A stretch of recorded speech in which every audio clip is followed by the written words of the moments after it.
자, 다음 연차유급휴와 관련한 내용입니다. 마지막 파트입니다. 자, 조금만 더 힘을 내도록 하겠습니다. 자, 연차유급휴가라는 거는 노동자들에게 정신적, 육체적 휴식을 제공하기 위해서 1년 단위로 유급휴가를 부여하는 제도입니다. 그래서 요 경우에는 이제 근속기간에 따라서 연차휴가 부여를 하는 방식이 조금 다른데요. 자, 근속기간이 1년이 안 된 노동자다. 이런 경우에는 어떻게 하느냐? 1개월 개근하면 유급휴가 1일이 발생합니다. 그래서 내가 뭐 올해 1월 1일 날 입사를 했다. 그러면 1월 1일부터 1월 31일까지 한 달을 개근을 하면 2월 1일에 연차휴가 하루가 발생하는 거예요. 이거 이제 뭐 옛날에 이제 월차휴가가 있었는데 지금은 이제 근로기준법상 월차휴가가 없는데요. 말하자면 이거는 일종의 월차형 연차휴가다. 이렇게 이제 말씀드릴 수 있겠네요. 자, 그러면 근속이 1년 이상인 노동자는 어떻게 하냐? 노동자들은 근속이 뭐 1년 이상, 2년, 3년 이렇게 돼가는 또 뭐 10년 이렇게 되는 노동자들 같은 경우에는 자, 전년도 1년간에 80% 이상 출근을 한다. 내가 출근 의무가 있는 날이 200일인데 그 200일 중에 160일 이상 출근을 했다. 그러면 올해 15일에 유급휴가가 발생하고요. 만약에 이제 전년도에 80% 미만 출근해야 되는 날이 200일인데 150일밖에 출근을 못했어요. 그러게 되면 80% 이상 출근을 못한 거잖아요. 이런 경우에는 근속 1년 미만 노동자와 똑같습니다. 매월 개근하면 하루의 연차 유급휴가가 발생합니다. 기본은 전년도 1년간 80% 이상 출근을 하게 되면 올해 15일의 유급휴가가 발생하게 된다. 이게 이제 기본이고요. 자, 근속기간이 오래될수록 연차 유급휴가는 늘어나는데요. 기본 휴가일수 15일에 최초 1년을 초과하는 근속연수 2년마다 1일씩 늘어납니다. 최대 25일까지.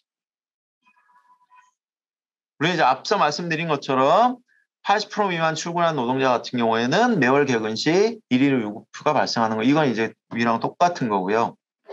근데 이제 근속 기간이 오래될수록 2년마다 하루씩 늘어난다. 2년마다 하루씩 늘어난다. 그래서 최대 25일까지. 그래서 계산을 해보면 그 연차휴가 발생하는 방식을 보면 이렇게 됩니다. 자, 그림으로 보면 이렇게 되는 거예요. 자, 입사 1년 차. 입사를 내가 올해 1월 1일에 했습니다. 그런 경우에 어떻게 되느냐? 입사 1년 차에는 매월 개근하면 휴가가 하루씩 생깁니다. 매월 개근하면 휴가가 하루씩 생깁니다. 그래서 입사 1년 차에는 최대 11일의 연차휴가가 발생할 수 있고요. 자, 2년 차. 그러니까 이제 올해 1년 지나서 2년 차가 되는 건 내년 1월 1일이겠죠. 내가 올해 1월 1일에 입사를 했다면 내년 1월 1일 2년 차가 되면은 15일의 연차휴가가 발생하게 되는 겁니다. 자, 그러면 사용하는 건 어떻게 되느냐? 자, 근속 1년 미만, 그러니까 입사 1년 차에 매월 개근하면 한 개씩 발생하는 연차 휴가는 근속 1년이 되는 날까지 사용한다. 그게 무슨 말이냐면 올해 1월 1일에 내가 입사해서 1월 달 개근해서 휴가 하나 생겼어요. 2월 달 개근해서 휴가 하나 생겼습니다. 그래서 11개 연차 휴가가 생겼는데 이거를 언제까지 써야 되냐? 올해 12월 31일까지 사용을 해야 된다는 거예요. 사용할 수 있는 기간이 그렇게 된다는 겁니다. 자, 그 다음에 근속 1년 이상 되는 노동자 한번 보겠습니다. 자, 입사 1년 차에 80% 이상 출근하면 휴가 15일 발생합니다. 그 다음에 또 2년 차에 80% 이상 출근하면 휴가 15일 발생합니다. 그 다음에 3년 차에 80% 이상 출근하면 휴가 16일 발생합니다. 2년마다 1일씩 늘어난다고 그랬죠. 매 2년마다 한 개씩 증가합니다. 그래서 최대 며칠까지? 최대 25일까지 이렇게 증가합니다. 그래서 연차휴가일수 계산하는 방법은 이렇게 됩니다. 15일에 더하기를 하면 됩니다. 2분의 근속연수, 내 근속연수 빼기 1.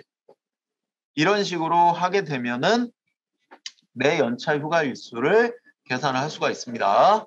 그래서 뭐 예를 들어서 2018년 1월 1일 입사했을 경우에 연차 유급 휴가가 어떻게 되느냐 이거 보게 되면은 2018년은 1년 미만 기간이잖아요. 그래서 매월 개근하면 최대 11일까지 되는 거고요. 2019년에는 15일, 20년에 15일, 21년에 16일, 이렇게 16일, 17일, 17일, 18일, 18일 이렇게 해서 2043년부터는 25일. 그 이후에는 이제 근속 연수가 더 늘어나도 계속 25일입니다. 최대. 이렇게 이제 연차 요구 휴가가 발생을 하게 되고요. 자, 그다음 이건 이제 앞서 말씀드린 건 이제 통상 노동자고 단시간 노동자 같은 경우는 어떻게 하느냐? 단시간 노동자는 통상 노동자의 노동 시간에 비례해서 연차 휴가가 부여가 됩니다. 그래서 이제 그 단시간 노동자의 연차 휴가 시간 이거를 계산을 해보면요. 통상 노동자의 연차 휴가 일수에 단시간 노동자의 소정 노동 시간과 통상 노동자의 소정 노동 시간이 어떠냐? 요걸 이제 비교를 하고 거기에 8시간을 곱해서 이렇게 연차 휴가, 유급 휴가 해당 시간을 구할 수 있습니다. 그래서 통상 노동자 근무 시간이 40시간이고 주 20시간을 일하는 노동자가 1년 근무했을 때 발생하는 연차 유급 휴가. 그러니까 통상 노동자는 40시간. 여기서 주 20시간 일하는 노동자는 단시간 노동자잖아요. 단시간 노동자는 20시간 일했다. 그러면은 연차 유급 휴가 일수 시간이 어떻게 되느냐? 계산을 해보면 15일에다가 40시간분의 20시간을 곱합니다. 그리고 여기에 8시간을 곱해요. 그렇게 되면 이제 60시간.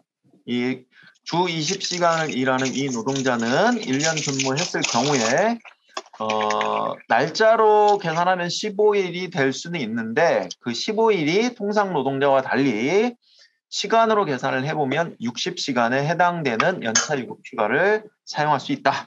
이렇게 계산할 수 있습니다. 자, 그러면 앞서 이제 1년 이상 근무한 노동자들 같은 경우에는 전년도 출근율이 80% 이상 돼야 된다고 그랬는데요. 자, 이 80% 이상 출근율 판단하는 방법은 어떻게 되느냐 보겠습니다. 자, 먼저 휴일과 휴가 사용일 이거에 대해서는 어떻게 하느냐. 자, 휴일 휴가 사용일은 소정 노동 일수. 그러니까 내가 출근해야 하는 날에서 빼버립니다. 나머지 노동일, 나머지 출근해야 하는 날에 대해서 80% 이상 출근했는지 요걸 가지고 이제 판단을 합니다. 자, 그 다음에 중요한 거. 업무상 재해라든가 출산 전휴휴가라든가 육아휴직을 사용한 기간. 업무상 재해는 산재죠. 산재 때문에 이제 요양을 뭐 한 3개월 했다. 또는 이제 출산 전휴휴가 90일, 다태아 쌍둥이 이상일 경우에는 120일 이렇게 되는데요. 출산 전휴휴가를 갔다. 그 다음에 육아휴직 최대 1년까지 할 수 있는데 육아휴직을 뭐 1년 사용했다. 이런 경우에 어떻게 하느냐? 이런 경우에는 이 업무상 재해로 휴업한 기간, 출산 전휴휴가 기간, 육아휴직 기간은 다 출근한 것으로 간주합니다. 100% 다 출근한 것으로 간주한다. 그렇게 해서 연차 휴가를 부여하고요. 그 다음에 부당해고로 출근하지 못한 기간이 있습니다. 내가 어떤 회사에서 부당해 해고됐습니다. 그래서 나중에 노동위원회에 구제 신청해가지고 이건 부당해고니까 복직시켜라 해가지고 이제 복직을 했어요. 그래서 부당해고로 출근하지 못한 기간, 이런 기간이라든가 또는 이제 위법한 직장폐쇄. 직장폐쇄는 사용자가 노동자들의 쟁의행위, 파업이나 이런 거에 대응해서 그 노동자들이 이제 그 노동하려고 하는 것을 못하도록 노무 수령을 거부하는 건데요. 이건 이제 합법적인 범위에서는 할 수 있지만 이게 위법하게 아주 공격적으로 하나 이런 경우에 이제 위법한 직장 폐쇄가 되는데 이 위법한 직장 폐쇄 기간이나 또는 사용자의 귀책 사유, 사용자에게 책임 있는 사유로 출근하지 못한 경우 이런 경우에는 어떻게 하느냐? 자, 이런 경우에도 출근한 것으로 간주한다. 이렇게 보시면 되고요. 그 다음에 이제 연차휴가를 비례해서 삭감하는 경우가 있습니다. 이거 뭐냐면 위에 나온 뭐 이런 경우가 아니고 그냥 이제 경우가 아닌 휴업이나 휴직 사업장이 이제 뭐 일감이 떨어져 가지고 휴업을 했어요. 또는 뭐 휴직을 했어요. 또는 이제 쟁행 기간 노동조합이 파업을 했어요. 이런 기간들은 어떻게 하느냐. 요거는 이제 비례해서 부여한다. 이렇게 얘기하는데 이 말은 뭐냐면, 내가 이제 그 쟁행위를 6개월, 너무 길게 잡으면 안 돼. 한 달을 했다. 한 달을 했다 그러면은 원래 내가 그리고 나머지 날에 대해서는 출근을 다 했다. 그런 경우에 원래 발생해야 될 기본 휴가는 15일인데 15일보다 적게 발생하게 된다는 거예요. 그 쟁의행위에 참여한 기간은 비례적으로 삭감해가지고 연차휴가를 부여한다. 그래서 이제 뭐 계산식은 이렇게 되니까 요거에 따라서 이제 계산을 할 수 있습니다. 자, 다음 이제 연차휴가의 사용인데요. 자, 연차휴가 사용은 어떻게 할 수 있으냐? 발생일로부터 1년 이내에 사용을 해야 된다. 발생일로부터 1년 이내에 사용을 해야 돼요. 그러니까 내가 이제 연차가 높은 노동자예요. 그래서 올해 나한테 뭐 20개의 연차휴가가 있어요. 그러면은 내가 입사일이 1월 1일이다 원래. 그러면은 올해 발생한 휴가는 올해 1월 1일에 발생한 휴가는 올해 12월 31일까지 사용을 해야 된다. 이렇게 되고요. 만약에 이제 올해 12월 31일까지 휴가를 사용하지 못했다. 그러면 이제 휴가는 사용할 수 없는 거고요. 그 외에 사용하지 않은 휴가에 대해서 연차휴가 수당을 달라고 할 수 있는 그런 권리가 발생하게 됩니다. 자, 근데 1년 미만 근속자는 좀 다르다고 그랬죠. 1년 미만 근속자는 1년 미만 근속 기간에 월마다 한 개씩 발생한 휴가는 1년이 되는 날까지 사용을 해야 된다. 이렇게 말씀드렸어요. 키 먹을래? 노동자의 시기지정권 보겠습니다. 하나 먹을래? 노동자의 시기지정권 보겠습니다. 자, 노동자의 시기지정권이라는 건 뭐냐? 연차휴가는 노동자 원하는 시기에 사용해야 돼요. 사용자가 당신 이날 연차휴가 써 이렇게 할 수 없다는 겁니다. 연차휴가는 기본적으로 노동자 원하는 시기에 사용하겠다 이렇게 할 수 있는 거고요. 다만 사용자 시기를 변경할 수 있는데 어떤 경우에만 변경할 수 있느냐? 그 노동자 연차휴가를 씀으로써 그 사업장의 사업 운영에 막대한 지장을 주는 경우, 이런 경우에는 노동자의 시기 변경을 요구할 수 있다. 다른 날 좀 써라. 이렇게 할 수 있어. 근데 이 사업 운영에 막대한 지장이겠죠. 사업 운영에 막대한 지장을 주는 경우, 이런 경우에만 그렇게 할 수 있습니다. 기본적으로 연차휴가는 노동자가 사용하고 싶은 시기에 쓰는 거다. 이렇게 꼭 기억하셔야 됩니다. 자, 다음 연차휴가 수당 관련해서 말씀드리겠습니다. 자, 연차휴가 사용권이 소멸된 이후에는 사용하지 못한 휴가에 대해서 연차휴가 수당 청구권이 발생합니다. 기본적으로 이제 그 구조를 말씀드리면 전전년도, 예를 들어서 올해 2021년이니까 전전년도 2019년에 1년간 내가 80% 이상 출근을 했어요. 그래서 2020년 작년에 15개의 휴가가 생겼어요. 그래서 작년에 15개의 휴가가 생겼는데 그중에 10개는 사용을 하고 5일의 연차휴가는 사용 못했어요. 그러면 올해 그 사용하지 못한 5개의 연차휴가에 대해서는 올해 1월 1일 연차휴가를 수당을 달라고 할 수 있는 그런 권리가 나한테 생기는 거예요. 자, 전전년도 노동의 대가로 발생한 전년도 연차휴가를 사용하지 않으면 그 미사용 연차휴가 일수에 해당하는 수당 청구권이 발생한다. 그 다음에 이 연차휴가 사용권이 있는데 만약 퇴사하는 경우, 예를 들어서 올해 저한테 20개의 연차휴가가 있는데 그걸 내가 이제 올해 12월 31일까지 써야 되는데요. 그걸 사용하지 못하고 중간에 퇴사를 했어요. 이런 경우에 어떻게 해야 될까? 그런 경우에도 사용하지 않은, 퇴사할 때 사용하지 않은 연차휴가에 대해서는 연차휴가 수당으로 다 줘야 됩니다. 올해 내가 20개 연차휴가가 있는데 20개 다 안 썼다, 안 쓰고 퇴사했다 그러면 20개치 연차휴가상 줘야 되고요. 뭐 5개 사용하고 15일치 사용 안 했다 그러면 15일치 연차휴가 수당 퇴사할 때 줘야 됩니다. 자, 다음 연차휴가의 사용 촉진이라고 하는 건데요. 이건 뭐냐면 기본적으로는 연차휴가를 사용하지 않으면 연차휴가 수당을 줘야 되는데 사용자가 노동자에게 그 사용자가 연차휴가 휴가의 사용 촉진 제도라는 거를 그 시행을 하면 설사 그 노동자가 연차휴가를 사용하지 않았다 하더라도 연차휴가 수당을 안 줘도 되는 그런 제도예요. 별로 이제 좋지는 않은 제도죠. 그래서 이제 절차 같은 경우에는 이렇게 정해져 있습니다. 좀 복잡하기 때문에 이 내용은 이따가 이제 표로 정리해서 말씀드리겠습니다. 만약에 이 절차대로 사용자가 연차휴가 사용 촉진을 했다. 그러면은 연차휴가 미사용 수당을 청구할 수가 없어요. 연차휴가를 사용하지 않았어도. 자, 그 다음에 연차휴가 사용 촉진은 근속 1년 미만 노동자에게도 할 수가 있는데요. 조금 이제 근속 1년 이상 노동자와 비슷한데 시기나 이런 것들이 조금 다릅니다. 마찬가지로 이 경우에도 사용자 법에 따른 절차에 따라 연차휴가 사용 촉진을 했다면 연차휴가를 사용하지 않았더라도 연차휴가 미사용 수당을 청구할 수가 없어요. 그 사용 촉진 절차나 이렇게 보면은 그 표로 정리되어 있는데요. 이 표를 참고를 하시고요. 회사가 반드시 이 절차대로 연차휴가 사용 촉진을 해야 됩니다. 그러지 않고 이 절차대로 하지 않는다면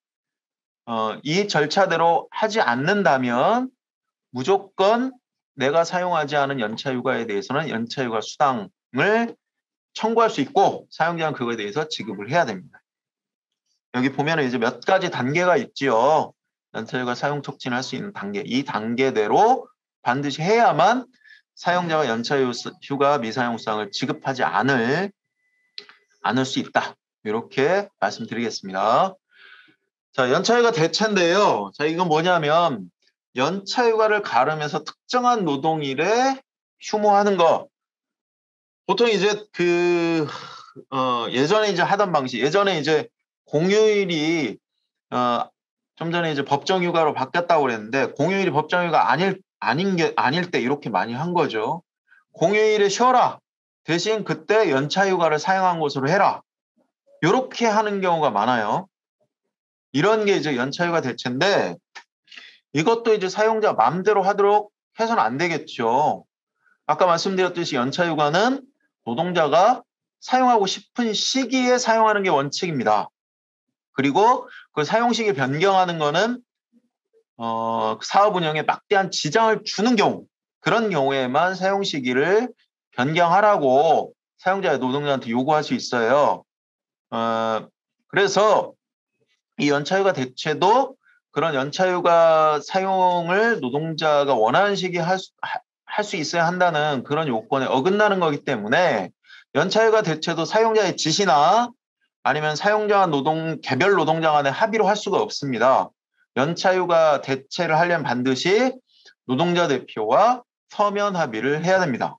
노동자 대표와 반드시 서면 합의를 해야 되는데 문제는 이제 노동자 대표 서면 합의 없이 연차휴가 대체를 해가지고 그거에 대해서 노동자들이 노동청에 진정이나 이런 것들을 하게 되면 노동청에서는 취업규칙이나 뭐 사규에 뭐 공휴일 휴무를 연차휴가 사용으로 대체한다고 명시해 있거나 또는 이제 근로계약서에 뭐 그런 내용이 명시돼 있으면 노동부가 그거를 대체로 다 인정을 해줘 버리는 이런 경우가 있습니다.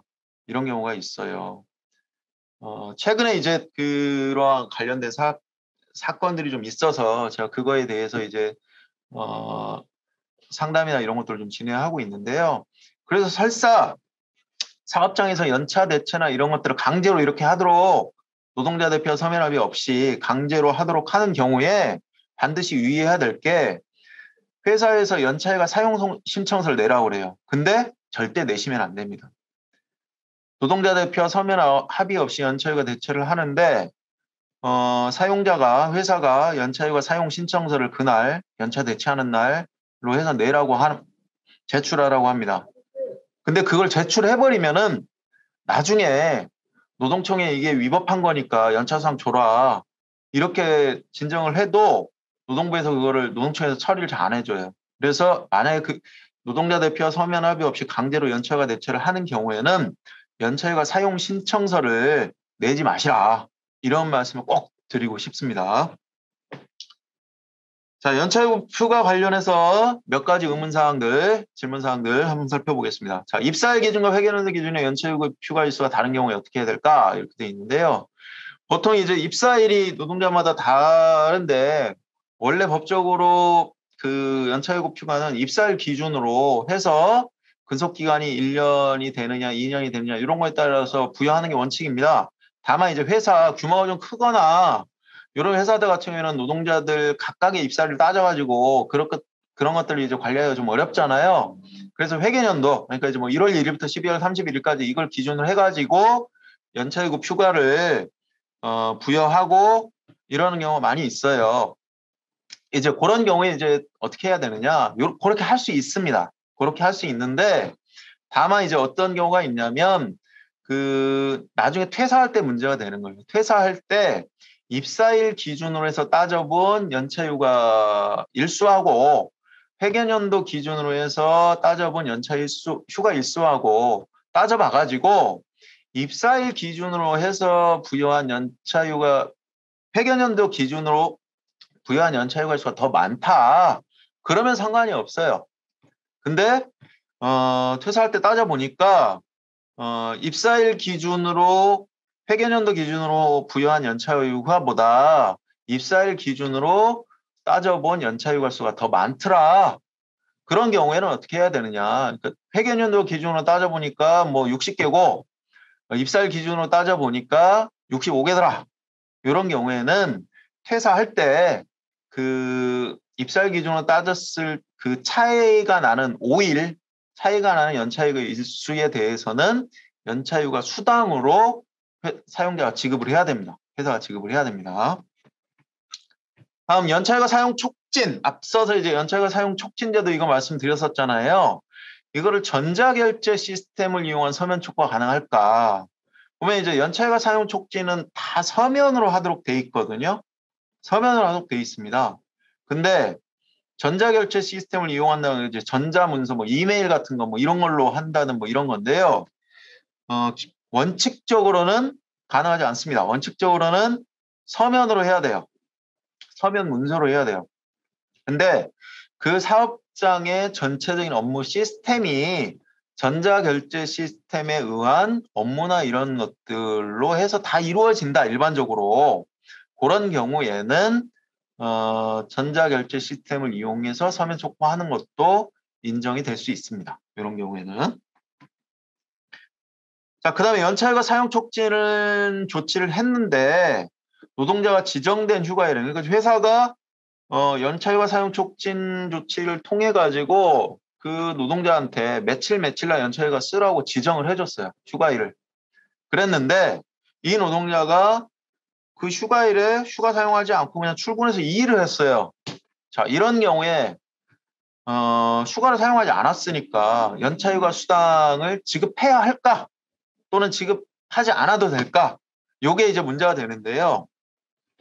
자, 일반적으로 이거는 법에 그런 제도가 있으니까 사용자가 안 줄 수도 있다. 이렇게 이제 생각하기 쉬운데 그렇지가 않습니다. 만약에 지정된 휴가일에 나와서 노동자가 일을 했는데요. 일을 하는데 그거에 대해서 사용자가 어떠한 뭐 조치나 이런 걸 안 해요. 오늘 휴가일인데 뭘 하려고 나왔냐. 집에 가서 쉬어라. 이런 거 없이 그냥 일하는 거 받고 그다음에 이제 그거에 대해서 일하는 거에 대해서 그냥 아무런 얘기도 안 하고 그냥 이렇게 다 그냥 넘어갔어요. 자, 이런 거를 노무 수령이라고 하거든요. 노무 수령. 사용자가 노동자의 노무 수령을 하는데 노무 수령을 묵시적으로 한 거예요. 만약에 이런 경우에는 실제로 그날 연차휴가 사용 촉진 조치를 했고 휴가를 부여를 했고 그랬다 하더라도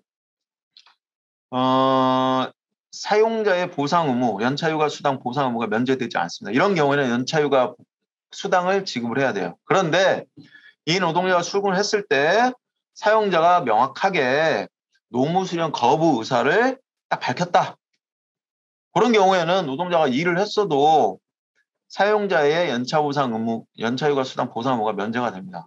그러니까 노무 수령 거부는 명확하게 해야 돼요. 그래서 뭐 예를 들어서 사무직 노동자면 그 사무직 노동자 책상에 오늘은 연차휴가일입니다. 일하지 마십시오. 뭐 이런 것들을 크게 붙여놓는다든가 컴퓨터를 켰을 때 컴퓨터가 작동이 안 되도록 뭐 이렇게 해놓는다든가 아니면 이제 관리자 와가지고 직접 오늘 휴가일이니까 집에 가라 이런 의사를 분명하게 한다든가 이런 것 노무 수령에 대한 거부 의사를 분명히 해야만 연차휴가 미사용 수당에 대한 보상호가 면제가 되는 거고요. 그런 노무 수령에 대한 거부 의사를 분명하지 않았을 경우에는 연차휴가 미사용 수당을 지급을 해야 됩니다. 자, 지금까지 노동시간과 휴식 관련된 제도, 뭐 노동시간이 무엇인지, 휴게시간이 무엇인지, 연장 야간 휴일 노동이 어떻게 되는지, 그다음에 이제 휴일과 관련된 것들, 휴가 관련한 것들 이런 거 말씀을 드렸습니다. 자, 해당 내용뿐만 아니라 필요하신 노동상담, 사업장에서 근무하시다가 여러 가지 이제 그 노동법이나 이런 거 관련한 상담이 필요하시면은 저희 노동상담소로 민주노총 인천본부 노동상담소로 언제든지 연락을 주시면 되겠습니다. 그 연락처나 이런 거는 앞에 나와 있는 화면 참고하시고요. 지금부터는 질문에 대한 답변을 드릴 텐데요. 질문 아까 어떤 분이 채팅으로 질문 주신 게 있어요. 그래서 잠깐만요.